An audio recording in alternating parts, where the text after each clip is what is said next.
सिंध में सदन खां रूहानियत, ज़हद व इबादत, दिल जी सफ़ाई, इल्म व अमल ऐं तसौफ़ जे सिलसिलनि, दरगाहनि ऐं अल्लाह वारनि जो फैज़ जारी आहे।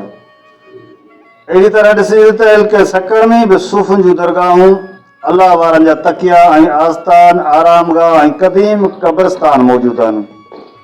उहे ख़ानकाऊं हक़ीक़त में रशद ऐं हिदायत, इल्म ऐं हिकमत, ज़िक्र ऐं फ़िक्र, फैज़ ऐं बरकत जा सरचश्मा आहिनि। उन्हनि अल्लाह वारनि जे फैज़ कटियल दिलनि खे रोशन करे थो ऐं ॾुखायल दिलनि खे मरहम रखे थो। अॼु बि अल्लाह वारनि जूं दरगाहुनि ते फैज़ जारी आहे। दुनिया ऐं आख़िरत में कामयाबी ऐं कामरानी हिन अल्लाह वारनि जे करे ई नसीब थिए थी। उन्हनि अल्लाह वारनि जे रूहानी पैगाम खे परोड़बो ऐं उन ते अमल कबो त असांजा ॿई जहान रोशन थींदा।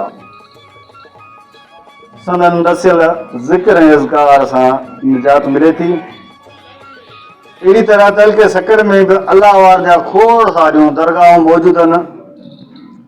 अॼु असीं तव्हांखे वठी आया सूमरनि जे दौर जो बुज़ुर्ग हज़रत शेख जियो जुंग रहमतुल्लाह जे दरबार ते। ऐं तव्हांजो पंहिंजो अमीन मोहम्मद कीरियो अमीन SKD चैनल सां गॾु। अचो त ॾिसूं तारीख़ जे झड़ियो पे मां हज़रत शेख जियो जुंग रहमतुल्लाह जे बारे में तफ़सील। मशहूर आहे त जियो जुंग बुज़ुर्ग सूमरनि जे दौर जो वली ऐं मुजाहिद थी गुज़रियो आहे। जॾहिं बादशाह अलाउद्दीन जो लश्कर चनेसर जे चवण ते संदसि भाउ दोदे सूमरे ते काह करे सिंध में आयो ऐं सकरनि जे शकर डंडा वटाए जे लांघाओ थियो त हिन बुज़ुर्ग पंहिंजे मुरीदनि ऐं खादमनि समेत खेनि अॻिते वधण ऐं ढंढ ते लहण खां रोकियो, जंहिं तां जंग लॻी ऐं हीउ बुज़ुर्ग उन जी जंग में पंहिंजे साथनि समेत शहीद थी वियो। ॿी रिवायत इहा आहे त जॾहिं अलाउद्दीन जी फ़ौज चनेसर जे चवण ते दोदे सूमरे सां जंग लाइ सिंध ते काह कई, तॾहिं सकनि ढंढ भरिसां पड़लाउ कयो।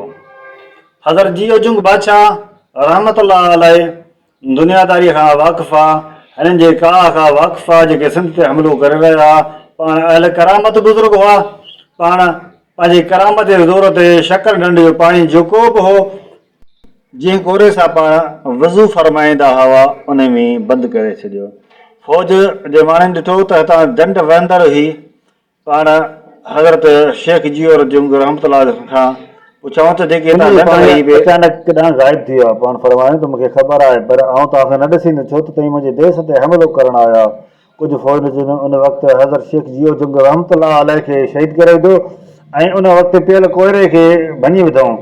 कोयरे में पियल सॼो ढंढ जो पाणी ढंढ में शामिलु थी वियो। उन खां पोइ लश्कर जे सभिनी माण्हुनि उन मां पाणी पीतो, वटनि घोड़नि ऊठनि पाणी पीतो। उन खां पोइ राति रहिया। राति रहण खां पोइ चवनि था त काफ़िलो रवानो थियो, पड़लाउ खणी अॻिते लाइ रवानो थिया। सॼी राति मुसलसल हलंदा रहिया, सफ़र कंदा रहिया, सफ़र कंदा रहिया। सुबुह जीअं थी वाख फुटी त ॾिठऊं त अञा त असीं साॻे हंधि आहियूं जितां असां बुज़ुर्ग खे शहीद कयो, अञा उन साॻी जाइ ते आहियूं। ॿिए ॾींहुं बि उन्हनि सां इहो वाक़ियो थियो। पाण चयूं त हाणे छा कजे। पोइ चवनि था त उन काफ़िले में उन लश्कर में कुझु बुज़ुर्ग आहे, उन्हनि चयो त तव्हां अलाह जे वलीअ खे शहीद करे वॾो गुनाह कयो आहे।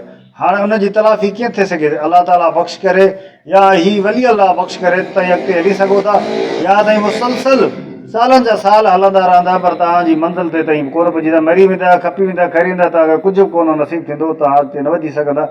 बहितर आहे त तव्हां हिन वली अलाह खे, अलाह जे बुज़ुर्ग खां माफ़ी तलब कयो। सभिनि गॾिजी अलाह जे वलीअ खां माफ़ी वरिती।